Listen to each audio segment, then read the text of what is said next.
साथ में हमारे दरमियान मौजूद हमारे मेहमान एडवोकेट शहजाद पठान साहब अपने ख्यालात का इजहार करेंगे कि उनका उन्वान है कि मौजूदा हालात में वकीलों का किरदार, वकीलों का रोल। बिस्मिल्लाहिर्रहमानिर्रहीम, अस्सलामु अलैकुम वरहमतुल्लाहि वबरकातुहू।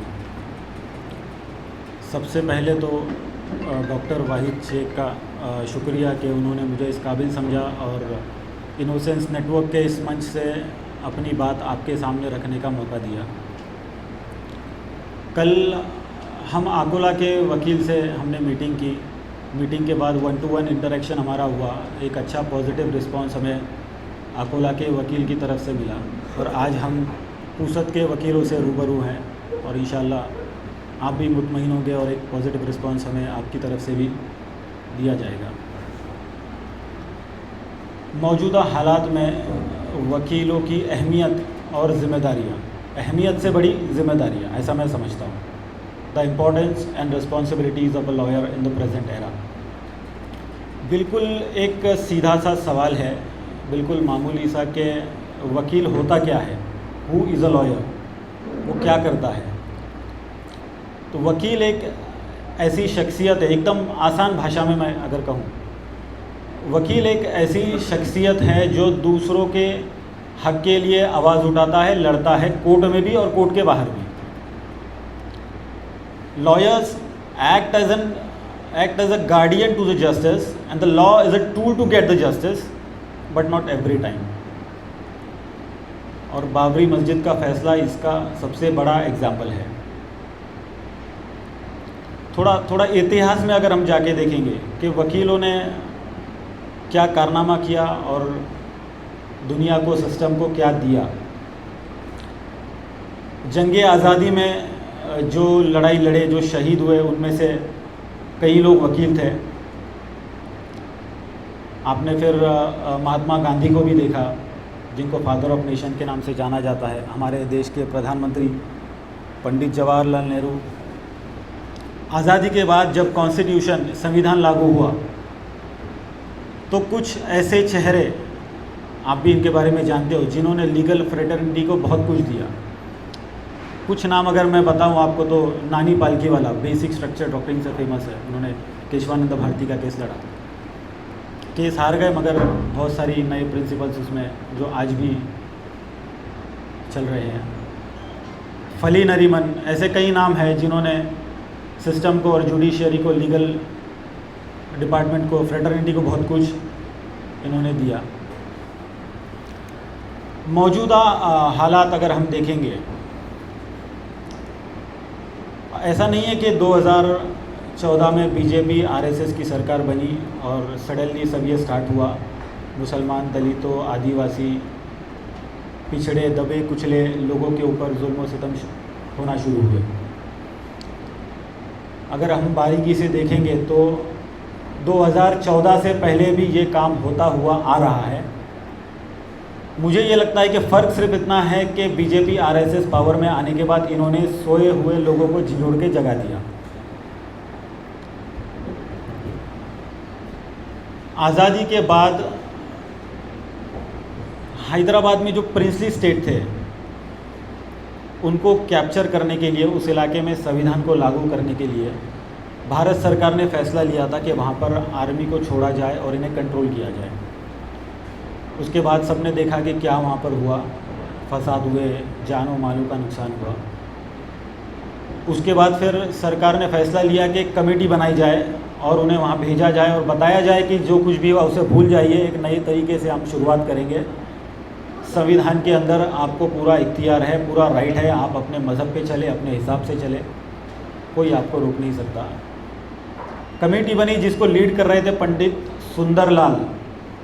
जब इन्होंने वहाँ जाके अपनी तहकीकात की, इन्वेस्टिगेशन की, तो आखिर में एक रिपोर्ट सबमिट किया जिसके अंदर वो ये कह रहे हैं कि यहाँ पर मुसलमानों के ख़िलाफ़ एक तरफ़ा काम हुआ, जिसमें वहाँ के कुछ लोकल हिंदुत्व के गुंडे, कुछ लोकल पुलिस ऑफिसर्स और कुछ आर्मी के ऑफिसर्स, इन्होंने मिलके एक कम्युनिटी यानी कि मुसलमान के ख़िलाफ़ किस तरह से काम किया। टारगेट करके उन्हें मारा गया, औरतों की इज्जतों को लूटा गया, उनकी प्रॉपर्टी जलाई गई, माल को लूटा गया। और फिर भारत सरकार ने उस रिपोर्ट को पब्लिश करने से इनकार कर दिया, ये कहते हुए कि अगर इसको हमने पब्लिक डोमेन में डाल दिया तो हिंदू और मुसलमान के बीच का तनाव बढ़ सकता है, बढ़ जाएगा, जुल्म भी मुसलमान सहे और फिर बैलेंस भी मुसलमान ही करे, ये सारी जिम्मेदारी मुसलमानों की है। सच्चर कमेटी रिपोर्ट आपके सामने है जिसमें ये बता रही है कि मुसलमानों के हालात कैसे हैं, एजुकेशनली, इकोनॉमिकली ये कितने बैकवर्ड है। रिपोर्ट ये कहती है कि भारत का मुसलमान दलितों से भी पिछड़ा हुआ है, और उसके अंदर उन्होंने कुछ सजेशंस दिए, कुछ डायरेक्शंस दिए भारत सरकार को कि इनकी अपलिफ्टमेंट के लिए तुम्हें क्या करना है, क्या करना चाहिए।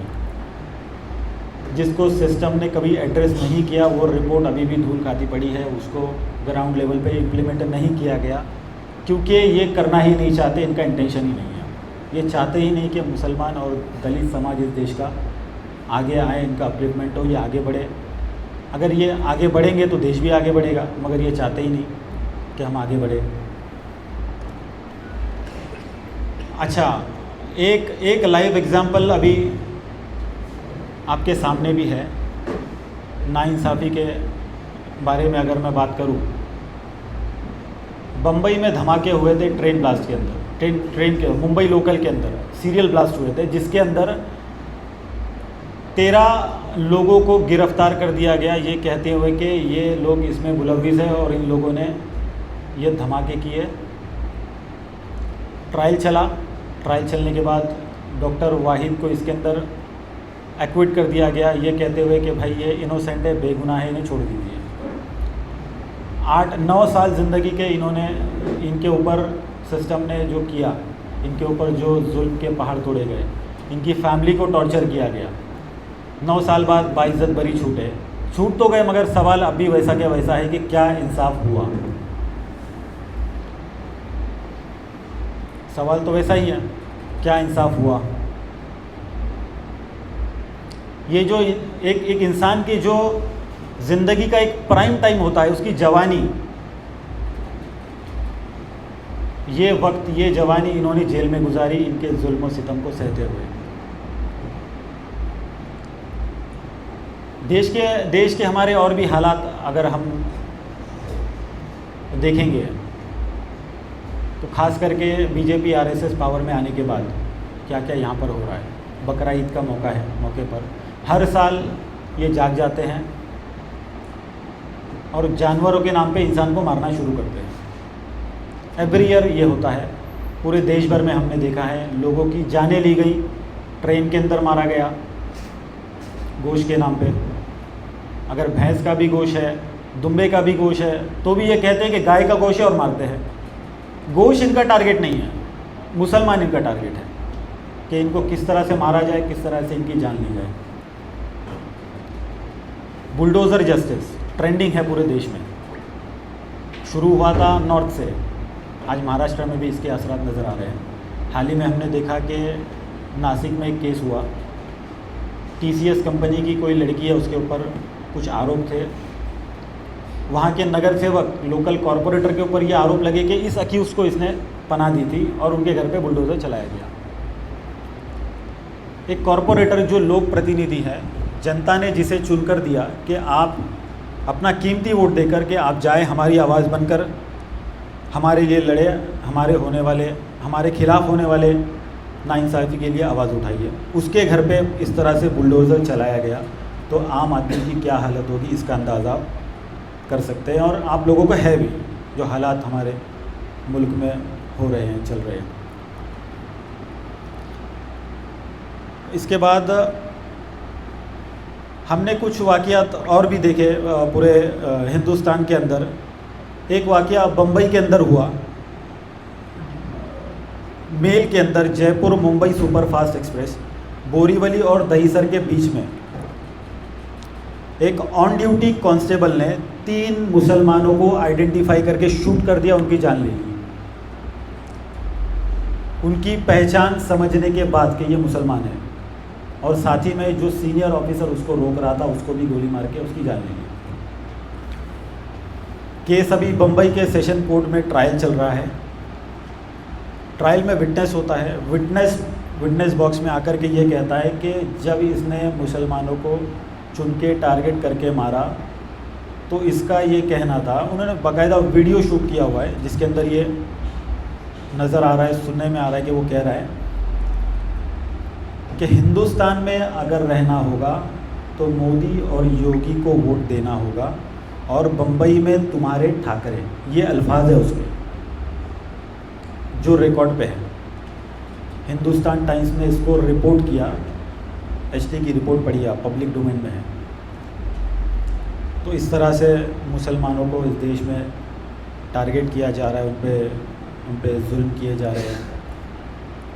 हाल ही में वेस्ट बंगाल में इलेक्शन हुए, खबर ये आई कि 90 लाख वोटर्स को डिलीट कर दिया गया और फिर नतीजा आपके सामने है।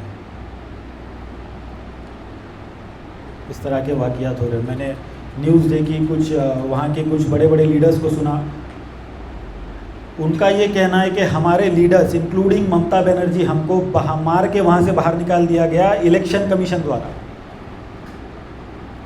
तो ये इलेक्शन कमीशन भी एक तरफा होकर के एक पार्टी के लिए काम कर रहा है।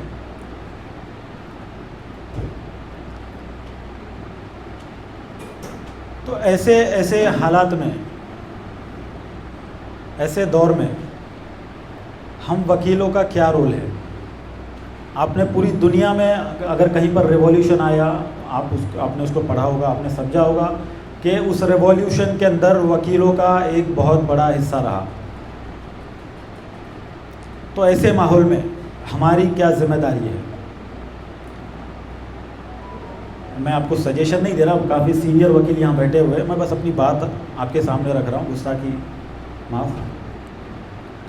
हम कानून जानते हैं, आम आदमी नहीं जानता। अगर इक्का दुक्का कोई जानता भी है तो वो उसको समझने की सलाहियत नहीं रखता। तो ऐसे में हम ये करें कि हमारे पुसत के अंदर, बाहर आपको नहीं जाना, आप सिर्फ अपने इलाके की अगर बात करें तो हमारे ही इलाके में अगर किसी के ऊपर पुसत के अंदर झूठे मुकदमे लगाए जा रहे हैं, उनके खिलाफ़ नाइंसाफ़ी हो रही है, तो वहाँ पर आप खड़े होकर के उन्हें फ्री लीगल एड दे सकते हैं, जिसको हम प्रो बोनो सर्विस कहते हैं। प्रो बोनो सर्विस आप दे सकते हैं। अच्छा, इसमें जो नए वकीलें हैं जो पिछले 5 साल 7 साल 8 साल से काम कर रहे हैं, उनके लिए थोड़ा मुश्किल होता होगा कि वो प्रो बोनो सर्विस किसी को दे, खास करके अगर वो फर्स्ट जनरेशन लॉयर है। तो जो सीनियर एडवोकेट्स हैं जिनकी सेल्फ एस्टैब्लिश प्रैक्टिस है, मेरा ये मानना है कि उनको आगे आना चाहिए और ऐसे में उनको एक कम्युनिटी सर्विस बोल के भी उनकी मदद करनी चाहिए, उनके केसेस को लड़ना चाहिए। साथ ही इसके हम लोगों के बीच में जाएंगे, हम कैंप लगाए वहाँ पर, लोगों के बीच में जाएं, उनको समझाएं कि ये आपके हक है, ये तुम्हारे बेसिक राइट्स है। अगर आपके ऊपर किसी भी तरह का जुल्म होता है तो आपके पास क्या राइट्स है, आप किस तरह से अपनी आवाज़ को बुलंद कर सकते हैं। ये बेसिक चीज़ें जिसको लीगल अवेयरनेस बोलेंगे, जो हमारी सोसाइटी के अंदर हम कर सकते हैं। तो ये सारी बातें हैं। आखिर में मैं जस्टिस मार्कंडेय काटजू की एक बात जो मुझे बहुत अच्छी लगी, आपके सामने रख कर के अपनी इस बात को मुकम्मल करता हूँ। उनसे एक इंटरव्यू में पूछा गया कि ये जो मुल्क में अभी हालात है, इसको किस तरह से रोका जाए, ये कैसे रुकेगा, कब रुकेगा, इसका सल्यूशन क्या है।